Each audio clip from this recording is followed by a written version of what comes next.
Alright guys, HyDra again. I hope you're doing well and enjoying your day so far. More drama going down around the OpTic camp going into the World Championship, with Shotzzy and Dashy spotted playing some Valorant over the last couple of days. It's always been a debate over the last couple of seasons, right? Should these guys be playing anything outside of Call of Duty going into the World Championship? Karma has previously made his thoughts known on this and says, look, as long as they're putting in the time, it's really not a big deal. But some OpTic fans seemingly are not so convinced. Very much interested in your thoughts in the comments below. Hit the like button if you enjoy. Subscribe if you're new as always. I would greatly appreciate it. This is Crimsix, by the way. We talked about him yesterday. Was he going to get the win here at Watkins Glen or was he not? But no, he bounced back after a difficult first race of the weekend and won this one pretty comfortably. So yes, that's his 7th race win of the season. 7. I can't help myself. It's, you know, the formal Doug meme, if you guys aren't familiar with that one. But yeah, as even Steel here says, kind of CS, now Valorant guy. Okay, 6 wins has got like, but 7. Are these guys' cars even on? They are, man. I've just been grinding the sim like no other. So this is like such classic Crim, isn't it? It's like,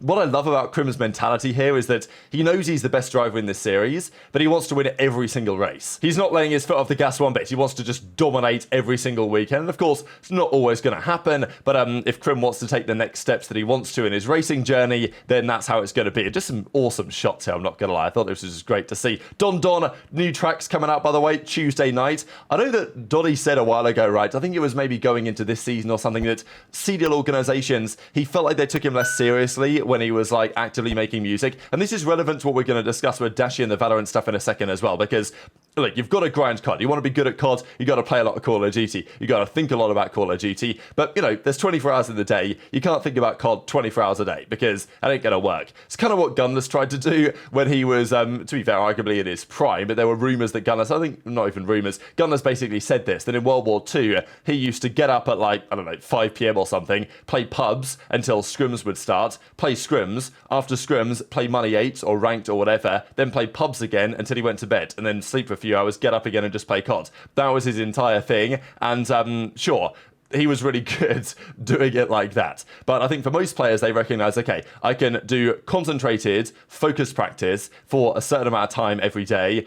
And apart from that, I've got to have something else. I've got to shut the mind off, do something else. And there is a good argument to say that a better overall structure is probably beneficial, right? I think players have often talked about, you know, they're hitting the gym. If they're, you know, mentally and physically fit, then they're going to play better in game. So, you know, doing things as hobbies outside of just COD is certainly a valuable thing. Obviously, there's always debate on it and which players it helps, which players it hurts, whatever. Because Temp thought, I think, for some time that he was, you know, people, organizations he thought would look at him and say, oh, this guy's making music, like, you know, he's not focused on COD or whatever. I don't really think organizations should think like that. I don't think they necessarily would, but I don't know. Donny felt that way, so he talked about it. But it's cool to see that he's still got his passion there, because he's releasing on his birthday, July the 10th, in a couple of days. This is coming through. But let's talk about the World Championship, right? These are the 8 teams that are going to be there. OpTic Texas have probably the hardest first round game in some respects. It doesn't really look like that on paper, right? Because you think, damn, Subliners play Surge, that's pretty tough. Toronto play Thieves, that could be pretty tough. But just in terms of recent form, right, there's one game here that looks like if there's going to be an upset, it might be this one, because Gorillas were just top 3 and OpTic were just top 12. Now, OpTic is still going to be favourite to win, obviously, that's how it's going to be. But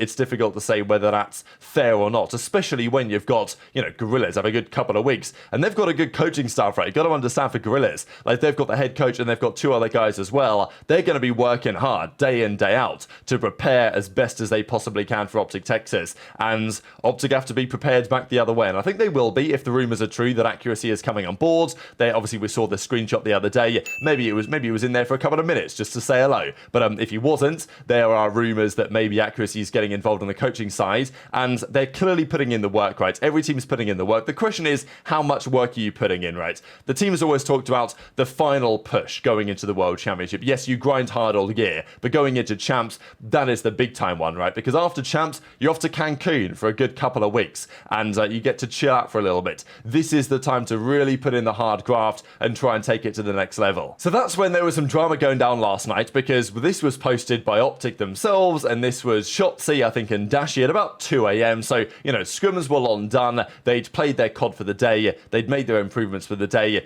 and then they got on to play some Valorant here, right? So this is Dash Pack, obviously Dashy in a lobby here on Icebox, just, you know, roaming around. And it's a pretty funny clip that I'll share for you guys in a second. But of course, you know, Dashy, he can't get away from it, can he, right? Here he has played Valorant in the run-up to the World Championship, and therefore, as a result, we are going to see lots of replies such as this, right? So this guy says, so we're losing, chaps, it's chalked. And obviously there's some debate in the replies. And for example, this guy saying, well, we got slammed on LAN and they're playing Valorant, no wonder FaZe clears us, those guys are grinders type thing. Like, you're coming back to Val, like at GG's onto Black Ops 6, I guess. So, you know, it's always interesting, isn't it? Now, sure, there is the chemistry side of things as well, and I really just don't think this is a massively big deal, but it is something that is always talked about, and anytime anything like this happens, there's always going to be, you know, a fair few OpTic fans in the replies saying, damn, I guess our season is chalked. So let me share a couple of clips. Watch, I'm gonna bring Brandon too. Watch. What, ready?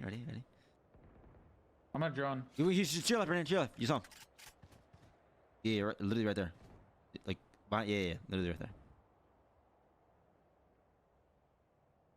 No, bro. 80 Sage, 80 Sage. You did ass. Check out. That's part of the Euro. I actually did the Euro team.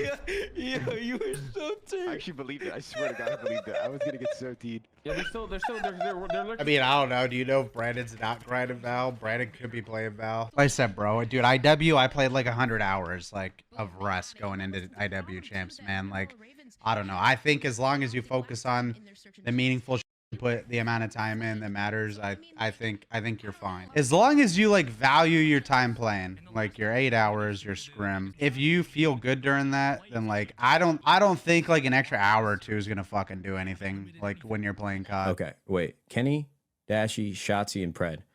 Listen, if I'm Pred, Shotzzy, or Kenny, and I see every single person in the fucking universe playing MW3 right now, and this man is on Valorant, I would be so checked. I'd be checked beyond belief. I woke up this morning and I saw Dashy playing Valorant, and I literally watched the stream for like 15 minutes because I enjoy it.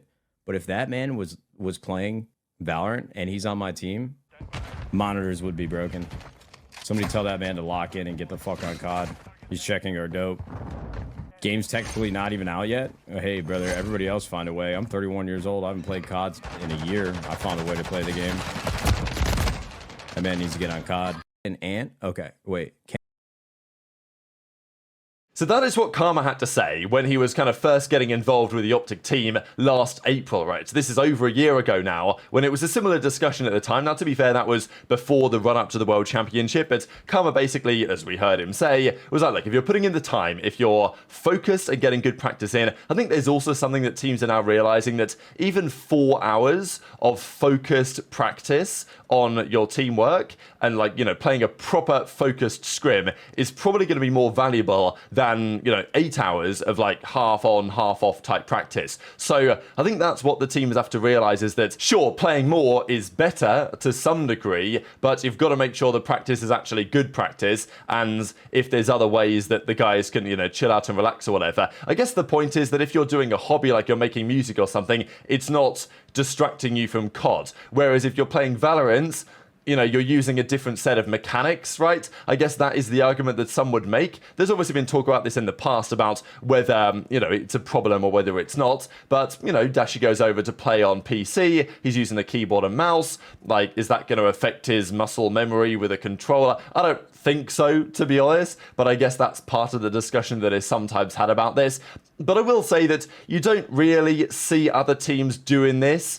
And it just, you know, I think they're inviting discussion on the topic by doing so. You know, they could also do so off stream. Like, Shotzzy didn't have to have the stream on, you know what I mean? Like, I think they're kind of asking for trouble on some level. You guys might even remember that in January last year, when Dashy was effectively coming back into the team. So this was during that saga when Dashy was dropped. The Rambo drama happens. Rambo then gets dropped effectively. Dashy comes back in because Scump retired. And Scump basically told him, like, hey, you know, you need to win for me in this fight. Like, you need to turn up, right? Because you've got to carry on my legacy, Brandon, to some degree. That's basically what he said. And was like, get that Valorant uninstalled. You're grinding COD all the time. And so obviously time has changed since then. But if the team's happy with it, I don't really see a problem. It's just one of these things where people would argue, is Kenny going to be, happy about this? The coaching staff going to be happy about this? I imagine they are, because I'm sure that the comms are better than they have been before. I imagine the teamwork and the chemistry and the stuff outside of the game is also in a better spot than maybe it was a couple of weeks ago.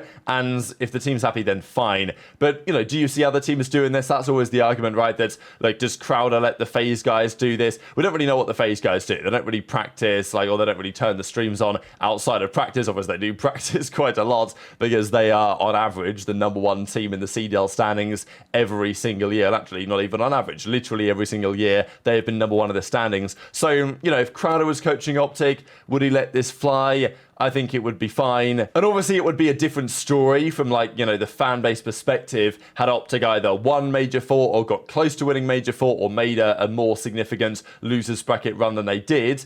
Just because, if they won Major 4, then it's like, okay, they've just gone back to back. They know they're the best team. They're just making sure the chemistry is up to scratch. They're making sure they're enjoying themselves outside of just the relentless grinds they're putting in every single day and just chilling out a little bit, which is absolutely fair enough. But because they got top 12, it's like, well, should you not be grinding 24/7? I don't really think that applies, but intrigued your thoughts in the comments below. Just one final quick thing. BaNCS will be at this year's Challengers World Championship, but for the past effectively decades, BaNCS will not be at a world championship, right? So his first champs was 2016 back in Black Ops 3, where he made the grand finals, of course, on that Splice team against Envy at that tournament. And, ever since then, he's been at champs every year, 2017, 2018, all the way through to now. So pretty crazy to think about because BaNCS is a player that is quite often talked about. Obviously, he's, won an event or two here or there, couple of second places, a few unfortunate second place in his career, of course, has made 2